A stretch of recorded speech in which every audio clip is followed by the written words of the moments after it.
Баршаңызға сәлем, каналыма қош келдіңіздер. Мен бүгін сіздерге осындай тез дайындалатын және тойымды салатын рецептісін ұсынамын. Міндетті түрде жасап көруге кеңес беремін.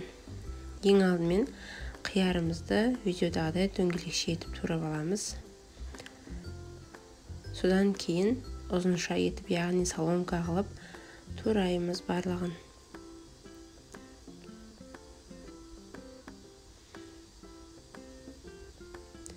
Келесі кезекте куриный филе дейді, тауық еті. Бұда сүйек болмайды, суға қайнатып аласыздар, суытып, сосын осылай видеода көрсеткендей етіп, тауық етінде соломка тәрізді етіп турайсыздар, ұзынша қылып.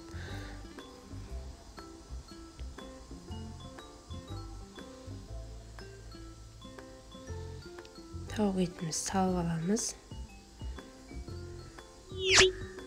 Енді кезекте жұмыртқамызды. Достар, видеода көріп тұрғандарыңыздай, салатқа қосылатын заттардың барлығын мен соломка тәрізді алып турадым. Сіздер көбек етіп те турасаңыздар да болады. Барлығын турап болдық. Келесі кезекте кукурузамызды саламыз. Майонезімізді саламыз.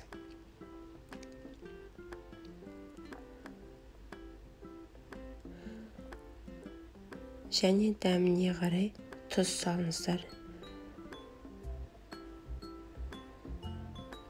Сосын барлығын жақсылап араластырамыз.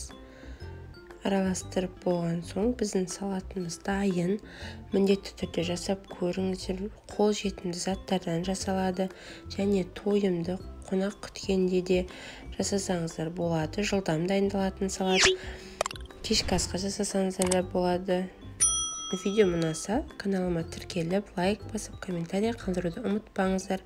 Алдағы уақытта пайдалы рецепттермен бөлісемін.